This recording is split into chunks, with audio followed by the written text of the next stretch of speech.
All right, let's jump right into this explainer. Today, we are mapping out a truly profound theological framework taken straight from Sant Rampal Ji's discourses. If you follow this material, you know it gets incredibly specific, and honestly, pretty striking. We're going to be breaking down cosmic eras, some seriously strict karmic laws, and even a three-tiered hierarchy of gods. It's a lot to unpack, so let's get to it. Here's our quick roadmap for today. We'll be contrasting the eras of Satyug and Kalyug, looking at the exact karmic consequences of certain sins, mapping out the three gods, and wrapping up with two radically different types of divine incarnations. Okay, moving on. Section 1. The eras, Satyug versus Kalyug. The text basically divides human history into these sharply distinct spiritual eras, right? And the baseline behaviors in each one are radically different. So check out this stark juxtaposition between the two ages. First up, you have Satyug. The text describes this as a pure era of total peace. Immorality, it literally doesn't exist. There's no illness, a son never dies before his father, nature is abundant, and all spiritual practice, all bhakti, is strictly scripture-based. But then you contrast that with Kalyug, which is our current era. It's almost a total inversion. We see a massive rise in unrighteousness, people abandoning scriptural injunctions for arbitrary religious practices, and this rampant, reckless pursuit of illegal wealth. To really highlight just how pure Satyug is supposed to be, the discourse uses the specific term jatisati. Basically, this defines a married person who is so strictly loyal to their spouse, they don't even think of another person in their dreams. I mean, that is a level of absolute morality that really sets the stage for the strict cosmic rules we're about to see. Which brings us right to Section 2, the karma and the consequences of sin. Now, what's genuinely fascinating about this part of the discourse is how it maps very, very specific karmic punishments to our unrighteous behaviors here in Kalyug. For instance, the text poses a really critical question for our current era. What exactly happens to wealth acquired by illegal means, like bribery or extortion? To answer this, it shares a pretty heartbreaking parable. It describes a father who illegally earns 3 lakh rupees and spends it all desperately trying to get a kidney replacement for his son. But tragically, just 6 months later, the son is killed in a bus accident. So, as the text points out, neither the son nor the illegal money remained.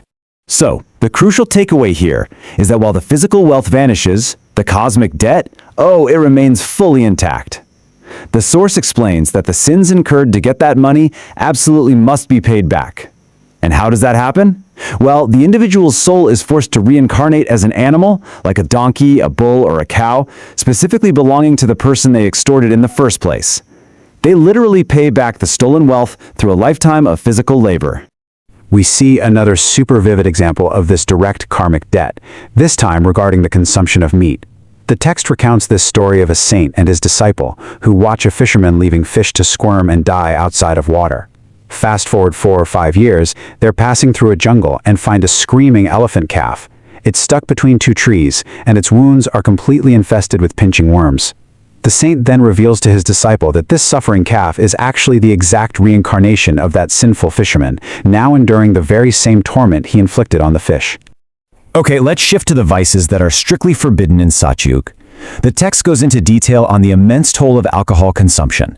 Now, aside from the obvious physical damage to the lungs, liver, kidneys, and heart, and the loss of reputation, the discourse really highlights the spiritual punishment. It states that consuming alcohol traps the soul in 70 subsequent births as a dog, condemned to wander around eating feces and urine. It's framed as a severe cosmic penalty for adopting animalistic behaviors, like falling in mud and losing bodily control in this current life. Similarly, the text brings in a quote from the worshipable supreme god Kabir Ji regarding adultery. The translation here essentially states that anyone who commits adultery will bear 70 births of blindness. The discourse compares this infidelity to a foolish farmer planting seeds in someone else's field or throwing a precious bag of wheat straight onto a rubbish heap. It's basically described as needlessly calling down misfortune upon yourself. But here's where it gets really astonishing. The discourse elevates the sin of tobacco consumption to an entirely different level. It claims that merely assisting someone in consuming tobacco, whether that's a hookah, a cigarette, bidi, whatever, incurs 100 times the sin of alcohol or adultery combined. The text emphasizes that the secondhand smoke physically harms children and actively drives the younger generation toward further vices. It is incredibly strict. All right, with those stringent earthly moral laws established, let's move right into Section 3, the cosmology. We're going to zoom out to the divine realm and look at the three-tiered structure governing this entire universe. To understand how these cosmological figures actually interact with us, we first need to define an incarnation, or avatar. According to the text, this simply means to descend from a higher place down to a lower place. It refers to supreme souls, or God himself, arriving on earth to perform remarkable divine activities. Now, this table breaks down three distinct gods, or Purushas, mentioned in the Gita. First, you've got Kshar Purush, also known as Kal or Brahma, and he's worshipped with the mantra Om. Above him is Akshar Purush, or Parbrahm, associated with the coded mantra Tat. And finally, at the very highest tier, we have Param Akshar Purush, the supreme god, worshipped with the mantra Sat.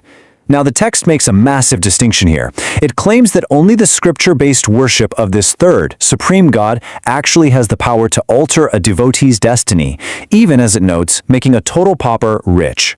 Which leads us perfectly into Section 4, the avatars. So how do these different gods actually interact with our world when unrighteousness hits a peak? Well, the text presents two vastly different methods. According to the source material, the speaker of the Gita is Kshar Purush, or Kal Brahm, and he sends his incarnations down to earth based on this famous verse. Whenever there is a decline of righteousness and rise of unrighteousness, then I create my part incarnation. That is his trigger for divine intervention. But here is where the text makes a super critical observation about Kal Brahm's method. When unrighteousness rises, incarnations like Ramchandra or Krishna arrive, and their method of restoring order, destroying the wicked through fierce massacres in massive wars. However, the discourse points out that while millions are killed, the surviving widows and orphans are left to suffer immensely. So instead of bringing true peace, this violent retribution ultimately just breeds more hellish societal unrest. And unfortunately, this cyclical method of destruction is prophesied to continue. The text talks about Nikalank, the upcoming 10th incarnation of Kal Brahm. It states he'll be born at the end of Kalyug in Sambal city to someone named Vishnu Sharma, and his stated purpose? To once again wipe out all unjust humans through a violent massacre, sparing only the virtuous few. Now contrast that directly with the method of the highest deity, which is a huge focal point in this text. On one side, you have Kal Brahm's incarnations, completely locked into this cycle of destroying unrighteousness through massacres and war, but on the other side, we have Param Akshar Brahm, the supreme god. The text explicitly states that the supreme god combats unrighteousness not with weapons, but by peacefully disseminating pure spiritual knowledge. So, how exactly does this supreme god arrive? The discourse explains that when the supreme god appears in an infant form on a lotus flower in a pond, he is known as Narayan. This title literally derives from Nar, meaning water, and Ayam, meaning one who comes. Essentially, the one who appears on water. The text outlines that Param Akshar Brahm appears in very specific, decidedly non-violent ways. He comes and goes in his own physical body. He might appear as that infant on a lotus flower to be adopted by a childless couple. Or he can actually appear directly from his divine realm, Satyalok, in the form of a sadhu saint Jinda. But in all these instances, his one purpose is to impart pure knowledge to virtuous souls, empowering them to peacefully spread the truth and naturally dissolve all that unrighteousness. Which brings us to a final, pretty provocative thought to leave you with. In a universe governed by such incredibly strict karmic laws, where even divine wars seem to only lead to further societal suffering, is seeking true, peaceful, scripture-based spiritual knowledge the only logical way to finally break out of the cycle of Kali Yuga? It's a profound question raised by these discourses, and definitely something to chew on. Thanks so much for joining me for this explainer, and as always, keep questioning and keep learning.